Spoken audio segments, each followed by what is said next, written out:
Halo semuanya, kembali lagi dengan aku, Latifah Maratussolihah di Dasar-Dasar Logika.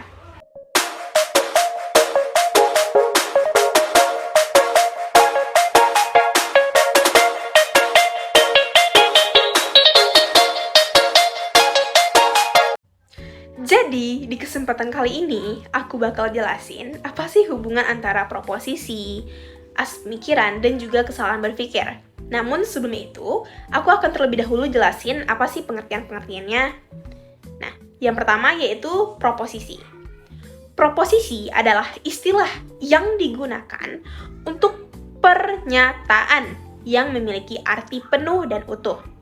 Artinya, suatu kalimat harus dipercaya, dipertanyakan, dibantah, atau dibuktikan benar atau tidaknya. Jadi, proposisi ini adalah pernyataan mengenai hal-hal yang dapat dinilai benar atau salahnya.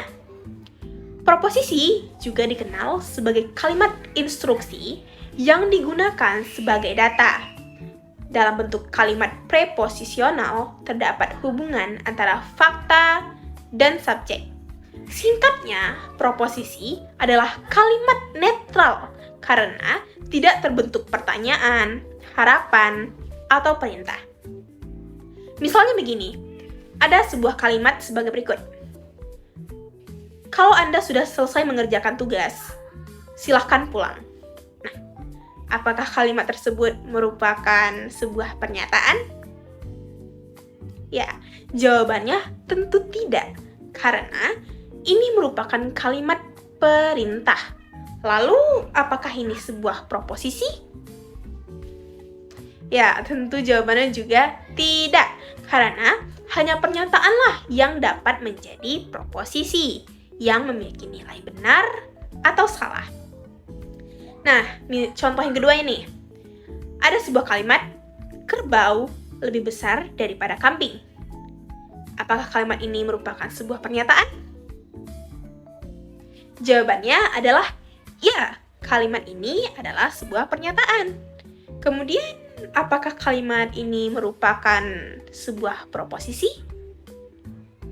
Jawabannya adalah ya, karena pernyataan tersebut mempunyai nilai benar atau salah. Dan apa nilai dari kebenaran dari proposisi tersebut? Ya, nilainya adalah benar karena kerbau memang lebih besar dari kambing. Sebenarnya banyak jenis-jenis dari proposisi ini. Ada yang berdasarkan sumber, bentuk, sifat, berdasarkan tingkat, berdasarkan kualitas, berdasarkan kuantitas, dan juga ada yang berdasarkan campuran antara kuantitas dan kualitas. Tapi di sini saya hanya bisa menjelaskan secara umumnya saja. Nah, selanjutnya kita bakal lanjut nih ke asas pemikiran.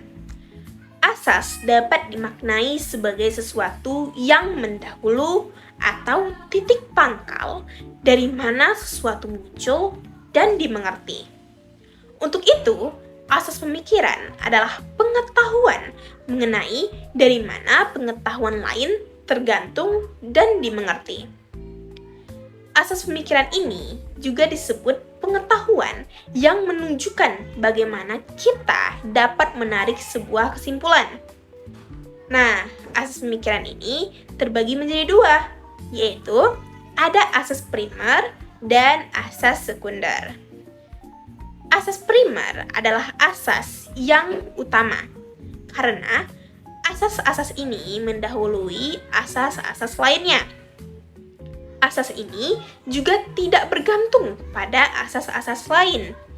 Dan asas primer ini hanya berlaku untuk segala sesuatu yang sudah ada, termasuk logika. Bagian-bagiannya ada asas identitas, kontradiksi, penyisihan kemungkinan ketiga, dan asas alasan yang mencukupi. Sedangkan asas sekunder merupakan pengkhususan dari asas primer tadi. Dan asas sekunder ini dapat dipandang dari sudut isinya dan dari sudut luasnya. Selanjutnya adalah kesalahan berpikir. Penyebab kesalahan berpikir yaitu pemaksaan prinsip logika tanpa memerhatikan relevansinya. Seseorang akan cenderung melemahkan argumen dengan mendistorsi, menarik kesimpulan yang salah, serta menyalahgunakan bukti atau bahasa.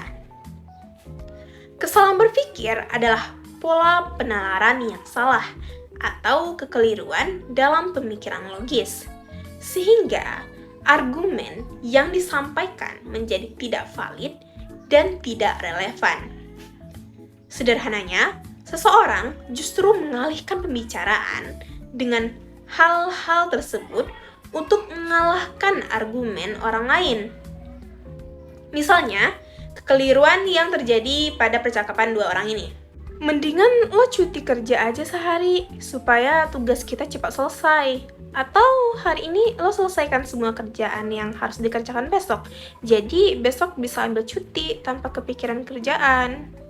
Apa sih? Lo aja belum punya kerjaan. Lo mana tahu susahnya dapat izin cuti kerja. Nah, percakapan tadi mengandung kekeliruan atau kesalahan berpikir. Karena orang yang bekerja tersebut justru menyerang kepribadian temannya, alih-alih mengatakan kemungkinan bisa atau tidaknya mengambil cuti kerja. Lalu, apa saja sih macam-macam kesalahan berpikir yang harus kita hindari? Di antaranya ada inkonsistensi atau suka berubah-ubah, terus juga ada ucapan yang berulang-ulang, ucapan berbelit-belit, ignorance atau ketidaktahuan, irrelevant atau ketidaktepatan, berlebihan menyalahartikan, serta konsekuensi berlebihan, dan masih banyak yang lainnya. Nah, terakhir kita bakal bahas nih, apa sih hubungan antara proposisi, asas pemikiran, dan juga kesalahan berpikir. Jadi gini teman-teman, asas pemikiran ini berguna untuk membantu kita dalam mengatur cara proposisi ini dapat diolah selanjutnya. Dan dengan memahami asas pemikiran ini, kita dapat melihat mana proposisi yang bertentangan, mana juga yang tidak. Yang tentu, ini juga akan berpengaruh terhadap kesalahan berpikir. Karena kesalahan berpikir ini bisa terjadi jika seseorang menentukan proposisi yang tidak tepat atau menggunakan asas pemikiran yang tidak sesuai dalam menarik sebuah kesimpulan yang dibuat. Maka dalam berbicara dan berpikir, kita harus menyeimbangkan antara proposisi dan juga asas pemikiran. Jangan sampai terjadi sebuah kesalahan berpikir yang bisa menimbulkan kesalahpahaman. Nah, mungkin cukup sekian yang dapat saya sampaikan. Jika ada salah kata saya mohon maaf. Terima kasih semua. Bye-bye.